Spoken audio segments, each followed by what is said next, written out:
Hola, ¿qué tal? Yo soy Axel. Esta es la tercera parte de 100 ideas que cambiaron al mundo. En esta ocasión hablaremos de ideas que cambiaron y revolucionaron la cultura y la ciencia. Iniciamos con la cultura y obviamente una de ellas es el pan, alimento de todos los días. ¿Ok? Tan importante ha sido este producto para la humanidad y para centenares de generaciones que el término pan es sinónimo de alimento y se encuentra presente en el Padre Nuestro. Valga la redundancia y el señalamiento a través de la religión. Bueno, la oración más importante del mundo católico comunicada por Jesucristo, sus discípulos y seguidores. Realmente el primer pan fue elaborado en tiempos del Neolítico hace unos 12.000 años. Se hizo con granos silvestres molidos en forma irregular y mezclados con agua. No está del todo claro cómo se cocía, pero los arqueólogos suponen que la masa era colocada en piedras calentadas previamente y se cubría con cenizas vegetales. Café y té, presentes en todas las mesas y para todos los gustos. Claro que sí. En casi todos los países del mundo el desayuno resulta incompleto sin la presencia de estas bebidas, preparadas mediante el proceso ya sea de infusión, ya sea con su café y su rica gama de variedades a partir de especias básicas como el coffee arábiga y coffee canephora, y el té de la Camellia sinensis, una especie bien identificada que suele prepararse en mezcla con otras hierbas. El arma. Eso vaya que ha cambiado la cultura en pie de guerra. Empleadas en varias formas de combate con el propósito de matar, herir y derrotar al enemigo, sea en la lucha entre dos individuos o entre ejércitos de dos naciones. Las armas se han diversificado en el curso de la historia a la par de los avances de la tecnología, dando origen a una rama especializada conocida como tecnología militar. Hoy se valen de la energía mecánica, química, tristemente, atómica, y son sofisticados dispositivos que pueden tener alcances catastróficos y masivos. Sal y azúcar. Sabores opuestos, pero que bueno, también a todos nos gustan y todos los hemos usado. El uso del cloruro de sodio para sazonar nuestros alimentos está relacionado con el paso de la vida nómada a la vida sedentaria basada en la agricultura. Su consumo es fundamental para la salud de los humanos y animales porque permite la fijación de algunos minerales importantes para el organismo. Y por otro lado, preserva los alimentos de bacterias y otros microorganismos indeseables. La importancia de la sal se advierte al hallarla en diversos rituales de adoración a los dioses entre los pueblos primitivos, pero también en culturas clásicas de la antigüedad como los griegos y los romanos. Por ejemplo, para parte de pago a los soldados se hacía con sal, y de ahí la palabra de salario. Sus cualidades como conservador lo convirtieron en el símbolo de la fidelidad y la perdurabilidad. Válgala, trabalengua se me volvió otra vez. En fin. Para el azúcar se refiere a numerosos compuestos presentes en la savia de los árboles y en la leche de los mamíferos. Constituye un grupo más simple de carbohidratos. Nosotros lo identificamos con su variedad más común, la sacarosa, empleada como endulzante en los alimentos y bebidas. A pesar de que está presente casi en todas las plantas, las mayores concentraciones se hallan en la caña de azúcar, valga la expresión, ¿verdad? Que comenzó a cultivarse a partir de una especie silvestre originaria muy probablemente en Nueva Guinea. Su cultivo ocurrió en el siglo XIX en Europa. Vino, salud para todos, cómo no. Aromas y sabores para el placer. Fino, crujiente, costoso, accesible o reservado para ocasiones excepcionales, o disfrutarlo simplemente como una bebida cotidiana o para acompañar las comidas. Es algo muy común en todos los países del mundo. El vino es básicamente el jugo fermentado de una especie de uva, la Vitis vinifera, que se cultiva en Medio Oriente y se empezó a cultivar alrededor del año 4000 a.C. y quizá antes en algunos papiros egipcios que datan del año 2500 a.C. Hay numerosas referencias a la preparación de esta bebida que indican el origen temprano y el significado de su elaboración. Educación. Bueno, esto es también bastante ríspido, existen diferentes temas y polémicas, pero bueno, el proceso centrado de la enseñanza y el aprendizaje en escuelas o entornos semejantes para diversos niveles caracterizados por una estructura formal se remonta en el mundo occidental a las antiguas civilizaciones como Egipto, Mesopotamia y el mundo oriental, en China obviamente. En Egipto la cultura y la educación estaban bajo el poder de los sacerdotes, quienes daban clases de materias como ciencia, medicina, matemáticas y geometría. Nunca se ha salvado nadie de las hermosas matemáticas. En dos tipos de escuelas profesionales, para los escribas y otra para los aspirantes a sacerdotes. En China, los primeros colegios y escuelas formales aparecieron en el 1000 a.C. en las capitales imperiales y se caracterizaron por un criterio marcadamente secular que buscaba despertar en los educandos la sensibilidad moral y el sentido de deber para con su pueblo y el Estado en un afán de construir relaciones humanas plenas y armoniosas. La escritura. ¿Qué seríamos de ella sin la escritura? Las palabras para la posteridad. La escritura, una de las formas de comunicación más relevantes en la historia de la cultura, en un sistema con diferentes caracteres gráficos impresos, ya que le dan relativa permanencia en comparación de su versión hablada, la cual suele ser muy efímera. El sistema más antiguo de escritura en el mundo procede de Sumeria y fue desarrollado después de los grupos de cazadores y recolectores, que comenzaron a establecer pequeñas comunidades agrícolas alrededor del año 8000 a.C., con piezas de arcilla descubiertas por arqueólogos. Hay 1200 pequeñas figuras o caracteres que representaban objetos materiales. Arte. Sus medios y expresiones varían, pero su esencia ha sido siempre la misma: emplear el modo consciente la imaginación y ciencias técnicas para crear una experiencia emotiva e intelectual en el esplendor. La estética, el estudio filosófico, la belleza y el gusto ofrecen muy diversas definiciones de esta actividad no utilitaria, originada para la sensibilidad del creador y dirigida a todo el público. En la revista Science se ha señalado que la expresión más antigua de este tipo que se conoce son los antiguos dibujos descubiertos en las cuevas del castillo de Altamira y Tito Bustillo, en el norte de la península ibérica, realizados entre 3000 y 40.000 años antes de Cristo. La reciente datación de estas piezas ha planteado la posibilidad de que sus autores hayan sido los neandertales y no los Homo sapiens como se pensaba. Las fechas que esas obras se dibujaron coinciden con la primera mitigación conocida por los humanos modernos en Europa desde África. De acuerdo con el corresponsal de ciencia de la BBC, Jonathan Amos, de comprobarse que los artistas fueron los neandertales, añadiría un nuevo elemento a nuestro conocimiento acerca de sus capacidades y nos invitaría a repensar los orígenes del pensamiento abstracto y sus niveles de sofisticación. Lenguaje, plataforma de comunicación.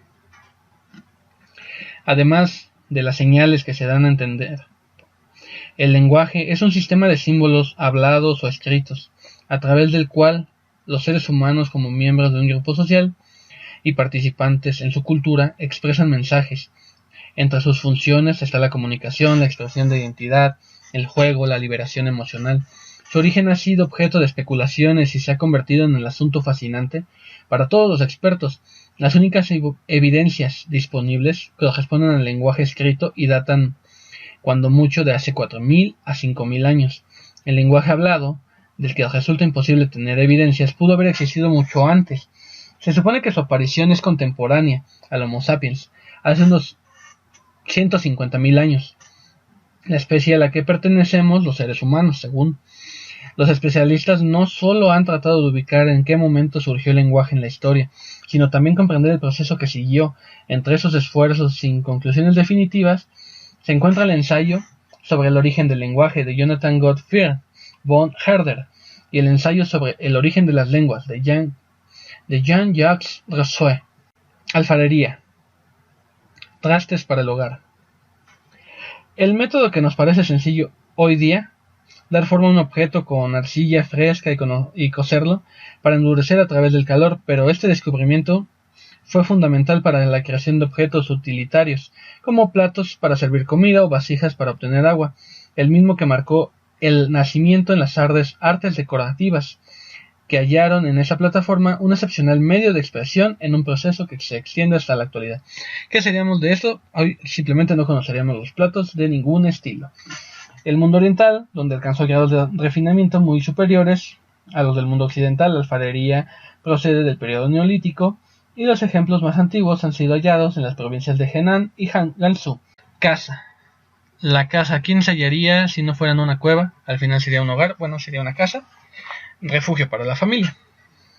Hace 12.000 años comenzó la aparición de las primeras ciudades en el Medio Oriente, en específico en las regiones que corresponden a Turquía, Siria, Jordania y las naciones vecinas. Hace poco los arqueólogos pensaban que las edificaciones de piedra y lodo halladas en esos lugares eran las casas de los primeros agricultores, pero el descubrimiento reportado por el sitio de internet Science Now de un amplio edificio en forma de anfiteatro en el sur de Jordania, en la localidad conocida como Wadi Fainan, revelan que fueron centros de reunión comunitaria.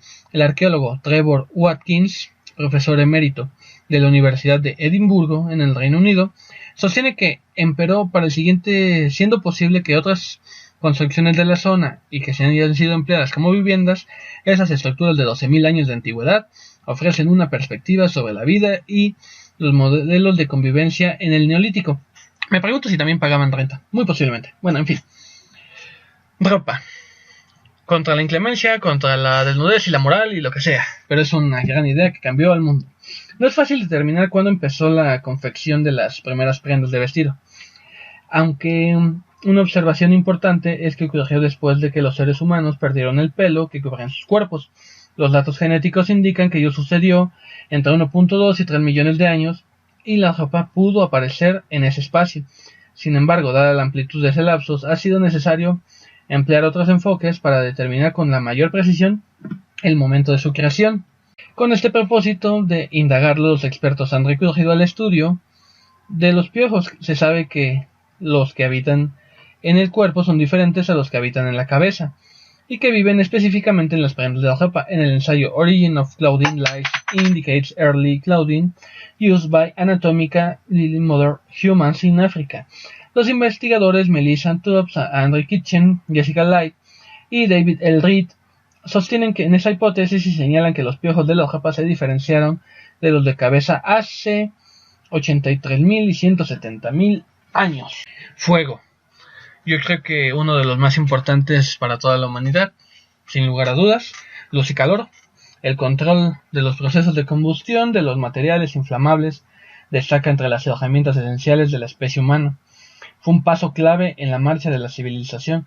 La fuente original del fuego fueron los relámpagos que caían sobre la tierra y provocaban incendios. Por mucho tiempo se creyó que el hombre de Pekín, alrededor de 500.000 años antes de la era cristiana, fue el primer usuario de él. Sin embargo, por las evidencias halladas en Kenia en 1981 y en Sudáfrica en 1988, ha llegado a saberse que el uso controlado de la combustión como parte de los homicidios data 1.42 millones de años. Fue no obstante hasta el año 7000 a.C., cuando el hombre del Neolítico adquirió técnicas confiables para producir fuego mediante la fricción, ya fuera de trozos de madera o pedernal tallado con otros trozos de pirita. Juguete. ¿Qué sería del mundo infantil sin estos, verdad? Y de todos nosotros que sí tuvimos infancia, bueno, eso creo.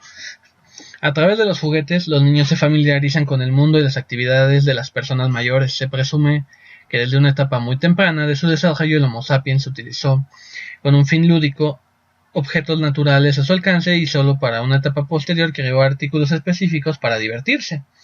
Su antecedente de inmediato en el juego en sí mismo es la práctica recreativa entre una persona de personas que involucraba un concurso, cierta forma de rivalidad entre los contendientes que también ha sido distinguir entre grupos de primates. O sea que los juguetes son más viejos que nada. Especia, condimento y conservador. ¿Quién no le ha gustado uno de estos? Las especias son fracciones de diferentes plantas cultivadas por sus propios aromas, saborizantes u otro tipo. Han sido empleados para el uso humano, ya sea que vengan de bulbos, cortezas, estigmas, frutos, semillas y hojas. Por lo general se clasifican en categorías de especias, semillas y especias de hierbas.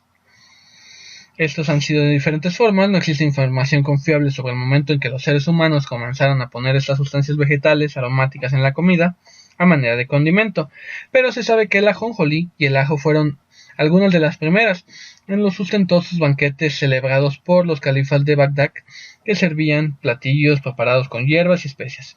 a fin de conseguir una lógica gama de sabores dulces, salados, ácidos y amargos. Mapa. Un invento para el reflejo del mundo, sin lugar a dudas.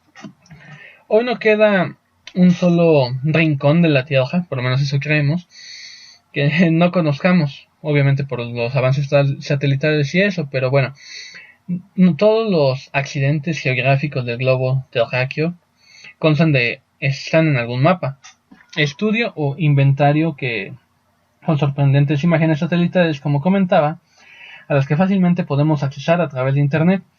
Estos recursos altamente especializados son resultado de un largo proceso que dio forma a la cartografía, como un sistema técnico y visual para la elaboración de los mismos, el cual fue reflejado en los cambios de la cosmovisión y el progresor comprensión del mundo y su exploración.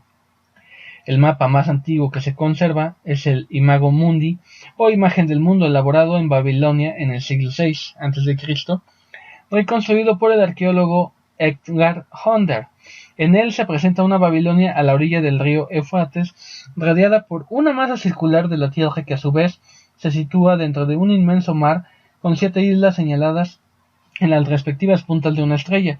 Sabemos también que por la misma época el filósofo jonio Anaximandro de Mileto elaboró un mapa que solo se conoce por referencias, que agrupaba las tierras conocidas del mundo rodeadas por el océano, con el mar Egeo en el centro. Ok, vamos a dar paso a las de la ciencia. El átomo.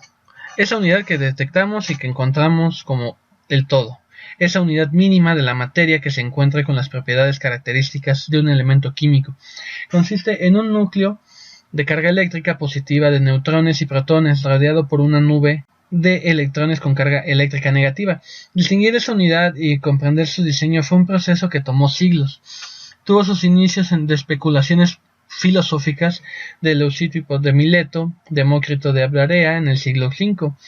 Fue el último alrededor del año 400 que denominó átomos a lo indivisible, a los bloques que sirven para construir la materia.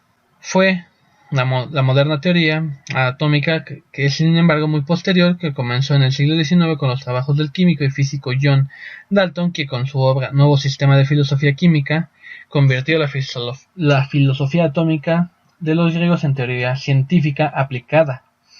El presente directo a la tabla periódica de los elementos presentada por David Inafovich Mentorvich, otra vez se me lenguó la traba, aquí el nombre, pero bueno. A principios del siglo XX se desarrollaron los primeros modelos de la estructura atómica mediante los trabajos de William Thomson y Ernest Rutherford, quienes abrieron paso a uno de los modelos más influyentes y funcionales propuestos en 1913 por el físico danés Niels Bohr, y que halló respaldo experimental en los trabajos del físico James Franck y Gustav Hertz. En la etapa posterior, mecánica cuántica se ocupó de indagar las estructuras e iteraciones del átomo por Bohr, que lo logró explicar. En fin, método científico, sistema para el conocimiento. El método desde el siglo XVIII hasta ahora ha hecho posible el progreso del conocimiento del mundo. Está basado en la observación directa y la experimentación, procesos que permiten, a través de la derivación de conclusiones de una información dada, predecir acontecimientos futuros que pueden ser verificados o descartados a través de la evidencia empírica derivada de otros experimentos. De acuerdo al Oxford English Dictionary, el método de científico consiste en la observación sistemática, la medición, experimentación y formulación, análisis y modificación de la hipótesis. Teoría de la evolución, un tema debatido todavía, y la osadía de Darwin. En la comunidad científica hay un consenso generalizado de que todos los seres vivos en la Tierra se originaron de organismos preexistentes y que sus diferencias se deben a modificaciones surgidas en las sucesivas generaciones. Esa idea es la teoría de la evolución postulada por Charles Darwin en su obra El origen de las especies a través de la selección natural, publicada en 1859, después de su legendario viaje de 5 años a bordo del HMS Beagle, navío en el cual le dio la vuelta al mundo y pudo recolectar especímenes que apoyaron sus postulados. Aunque Darwin es su mejor y más apreciado exponente, la idea de la evolución biológica ya existía. En cierta forma es sugerida en las obras de los autores medievales Tomás de Aquino y Alberto Magno, pero correspondió al naturalista francés Jean-Baptiste Lamarck plantearla en una manera más directa. Según su punto de vista, los organismos evolucionan a lo largo de amplios lapsos de formas sencillas a formas complejas de vida, en un proceso adaptivo al medio ambiente, el cual es su órgano o estructura los refuerza, el desuso conduce a la desaparición. A decir de Lamarck, las características adquiridas de esta manera llegan a volverse hereditarias, idea que fue descartada en el siglo XX. El pensamiento de Darwin es en buena medida una revisión de las ideas de Lamarck. Puede considerarse una revolución intelectual al nivel de la realizada por el Copérnico siglos antes. Por una parte desafió la imagen de un Dios creador de cada forma de vida, y por otra concibió a la naturaleza como un sistema gobernado por leyes comunes. Propuso una visión del mundo entera científica. Las leyes del movimiento, mecanismo del mundo. Las leyes formuladas por Isaac Newton, que revolucionaron los conceptos básicos de la física y movimiento de los cuerpos del universo, aparecieron por primera vez en su obra Philosophiae Naturalis, Principia Mathematica, Principios Matemáticos de la Filosofía Natural. La primera de las leyes de Newton es la ley de la inercia, la cual dice que todo cuerpo persevera en su estado de reposo, movimiento uniforme y rectilíneo, a no ser que sea obligado a cambiar su estado por fuerzas impresas en él. La segunda ley dice: el cambio en movimiento es proporcional a la fuerza motriz impresa y que ocurre según la línea recta a lo largo de la cual aquella fuerza se imprime. Y la tercera ley de Newton, acción y reacción, la cual indica que con toda acción ocurre siempre una reacción igual y contraria, o sea, a las acciones mutuas de dos cuerpos siempre que son iguales y dirigidas en el mismo sentido. Quantum, la energía mínima. Un concepto interesante, pues en el mundo de la física se denomina quantum a la cantidad mínima en la física involucrada en una interacción que puede contar por diversas propiedades. Todos los fenómenos que se nos ocurren en los sistemas subatómicos exhiben este proceso. La luz, por ejemplo, que parece ser una onda electromagnética continua, es, en el nivel subatómico, energía que se emite y se absorbe en cantidades discretas, a quantum. Estos pequeños paquetes de partículas son conocidos como fotones, términos que también pueden aplicarse a otras formas de energía electromagnética, como los rayos X y los gamma. Una idea interesante, subversiva, de una manera cada quien lo puede ver: el mundo que nos vigila, vida extraterrestre. Hasta ahora nadie puede decir de manera concluyente que en el espacio exterior existen formas de vida comparables a las que hay en la Tierra. La idea de esa posibilidad es mucho más antigua de lo que pensamos. Muchas mitologías y religiones de la antigüedad consideraban ya que en el cosmos era un conjunto diverso de mundos, del que nosotros solo formamos parte. Aunque la religión católica apoyó la idea de un universo geocéntrico y consideró a la Tierra un lugar excepcional en el universo, la revolución copérnica, ocurrida a mediados del siglo XVI, implicó un profundo cambio en paradigmas. La Tierra era solo uno de los numerosos mundos. De esta manera, la posibilidad de que haya vida en otros planetas se convirtió en una preocupación significativa para la ciencia. El respetado científico Stephen Hawking, autor del ensayo Life in the Universe, no se halla tan lejos de las especulaciones de Giorgio Bruno. Aunque su perspectiva tiene una sólida base científica, considera que si en el universo hay 100.000 millones de galaxias y cada una contiene cientos de millones de estrellas, es improbable que solo exista vida en la Tierra. Microbios, la pequeña vida. Nuestra vida diaria está siempre ligada con ellos. Habitan en el interior y en el exterior del cuerpo humano. Abundan en el suelo, los mares y el aire. Provocan la descomposición de los materiales y propagan las enfermedades. Fermentan la cerveza, el vino, o sea, hacen cosas buenas también. Hacen que el pan leude, den sabor a los quesos y producen sustancias de enorme importancia como los antibióticos, las vacunas y la insulina. Forman asimismo parte fundamental de la ecología del planeta Tierra, pues desintegran los restos de plantas y animales y los convierten en sustancias sencillas que pueden reciclarse con otros organismos. La comprensión de los microbios, que se ha formalizado en la ciencia especial, la microbiología, fue un proceso largo y complicado que se enfrentó a la teoría de la generación espontánea y la abiogénesis. de acuerdo con la cual podían originarse seres vivos a partir de sustancias inertes. Un paso fundamental para el cambio de la mentalidad fue el diseño del microscopio, realizado por el Netherlands Antonie van Leeuwenhoek. Sus lentes en particular dibujaban los protozoarios y bacterias que nos merecieron mayor atención por parte de los científicos de esa época. Electricidad, la energía del universo. Sin lugar a dudas, la presencia y el flujo de la carga eléctrica implica una serie de fenómenos naturales, y ello ha permitido a través de la tecnología la creación de desarrollos tan extraordinarios como la mayor parte de aparatos que nos rodean. Aunque la noción de las eras desconocidas, las culturas antiguas estaban conscientes del fenómeno eléctrico, no solo debido a los rayos, sino también a los peces eléctricos, capaces de generar campos de energía a su alrededor. Yo quisiera ese campo de energía para darle un toquecito uno que otro. En el año 600 a.C., el filósofo griego Thales Mileto llevó a cabo diversos descubrimientos sobre la electricidad estática producida por la fricción del ámbar, y más o menos por la misma época, en el mundo árabe se concibieron las primeras nociones teóricas del fenómeno.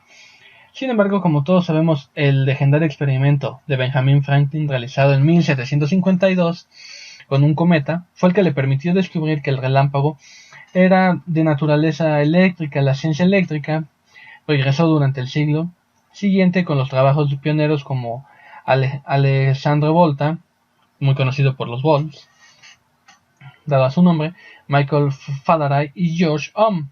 Todos ellos marcan con sus apellidos las unidades de medición, que permitieron comprender y manipular mejor la electricidad para usos prácticos hasta convertirla en parte fundamental de nuestra vida. Bueno, eso es todo por hoy. Esa fue la tercera parte de 100 ideas que cambiaron al mundo. Nos estamos viendo en la última parte la siguiente semana. Yo soy Axel, hasta la próxima. Si el video te gustó, por favor dale like, suscríbete al canal y síguenos en nuestras redes sociales.